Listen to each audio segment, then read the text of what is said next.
And business has to understand that that is a central role in terms of what we do in this reset world. So point number one, just as a preamble, world resetting. Point number two, somehow collectively we've got to turn fear into self-confidence again. And there are really discrete ways in which you do that. Healthcare, energy, financial systems, and education. That's the backdrop. So my third point to you is in that context, corporate social responsibility has to be strategic. You know, in other words, we think about corporate social responsibility starting from the core of the company moving outward, not as some weird parallel path that we do, you know, when every other productive thing we've done in a day is over and we say, I got 15 minutes to kill, let's spend it thinking about CSR, right? And so, you know, I think the trick to all of your companies, or certainly the trick in GE, is to mainstream it, make it strategic, make it about, in the end, earning money, let's say. Something, you know, something that doesn't sound, you know, it doesn't sound like so good, but ain't bad, right? That if you have this strategic alignment in terms of how you think about what it means to be responsible, then it never becomes superfluous. You don't have to worry that you've become redundant, you know, and that's, I think, key. So the point I would make about good corporate social responsibility is that they're very strategic and they're in the core of the company. So when I speak to you about corporate social responsibility, what I'm really speaking about is four things. The most important part of corporate social responsibility is corporate. In other words, you got to make money, you got to win, you know? And every downturn, I was, in 1991, I ran the United Way campaign in Louisville. I worked GE's appliance business in Louisville, Kentucky, right? The last recession, you know, tough recession, 1991. Guess what? Nobody gave any money, you know? I was terrible. I was a failure. I did 50% worse than the year before, and I worked my butt off. I learned something very powerful at that time. You got to make money, you know? One of the most important parts of corporate social responsibility is a long-term dedication that every company must make to competitiveness. In GE, you know, focus on competitiveness means we'll spend $6 billion in R&D in the middle of a recession. That we will continue to globalize the company, go to every corner in the world, no matter how bad times are. That will support customers, that will support innovation, that will support programs in cycles good and bad.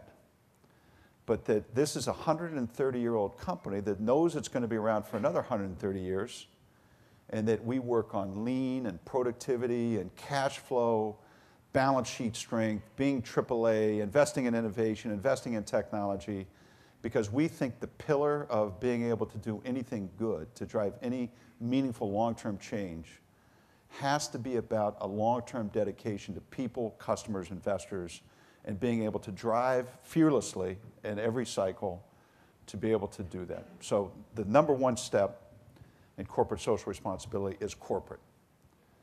Is long-term dedication to profitability, to competitiveness, and doing those important things. The next pillar to corporate social responsibility is you've got to run the company with trust, which means compliance, governance, and transparency. Compliance, governance, and transparency. Now, in a company like GE, we have regulators galore, right? We have the Fed, we have the FDA, we have the FCC, we've got the Air Transport Association on a global basis.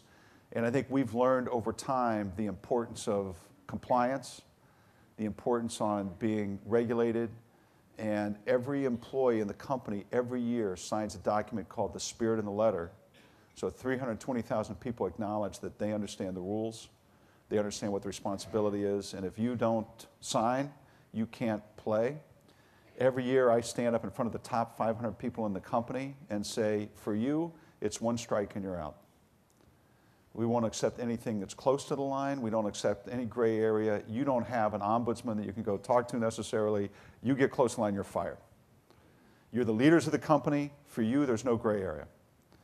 And so compliance, adherence to the rules, it's just a company where you can't let one or two people destroy a 130-year reputation. So compliance is key.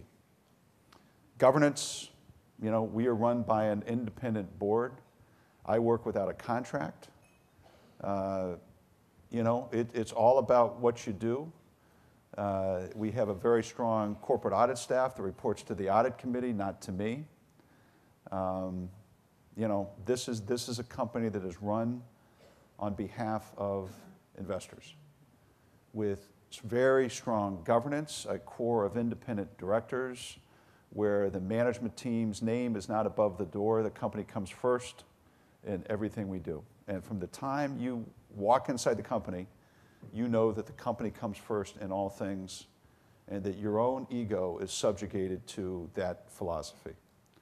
So compliance, governance, and then I think the third thing that's important is transparency.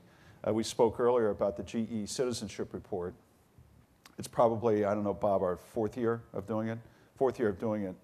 I read it every year over a weekend, and I'll pick up the phone and call Bob, our general counsel, and say, we can't publish all this stuff. You know, what are you guys, nuts? I mean, you know, and I get talked down off a ledge every year saying, hey, you got to do it. You know, we published like, you know, we had 1,900 ombuds complaints, and 1,100 people got fired on the ombuds complaints. And I'm like, you know, do you have to do all this stuff? But I think what we've learned over time that there's no gray area on transparency. You either do it or you don't. You either stand for it or you don't. And that you got to be committed all the way. And I just think that this notion of compliance, of governance, of transparency allows you over time to run a company that's based on trust. And that is really important. A company as vast as GE, with so many businesses and so many faraway lands, if you don't have culture, if you don't have values, if you don't stand for something, it's just too big. So again, 4 pillars of good corporate social. The corporate first, run the company with trust, which means compliance, governance, transparency. The third pillar of corporate social responsibility has to be a long-term dedication to people. A long-term dedication to people. We spend $1.2 billion a year on employee training, $1.2 billion, that again, could easily be cut in a time like this, but isn't. Every person in the company gets a formal appraisal every year. Everybody gets feedback every year on their career, on what they do. This goes from the factory floor all the way up to the CEO's office. The people in GE, we took our board when we were over on the Beijing Olympics. We took them to 3 factories in China. You could eat off the floor. All of them had process control charts, 6 Sigma charts, lean. All of the workers there had been trained with the best training. Many of the managers had been around the world for training. So the culture of the company, this long-term dedication to the company, this long-term dedication to people, is something that's very important to build an outstanding corporate social responsibility program. Typically when you read in the Wall Street Journal, and you can read plenty of these articles these days about a company that's failed, right? What will be some of the things you see? 4 CFOs in 6 years. Hired their leaders from outside the company. You know, you go down the list of any article you're going to pick up when you ride, you know, in your car today or take a taxi cab. Many of them have one thing in common. No dedication to talent, no dedication to leadership development, no culture. So that's the third pillar.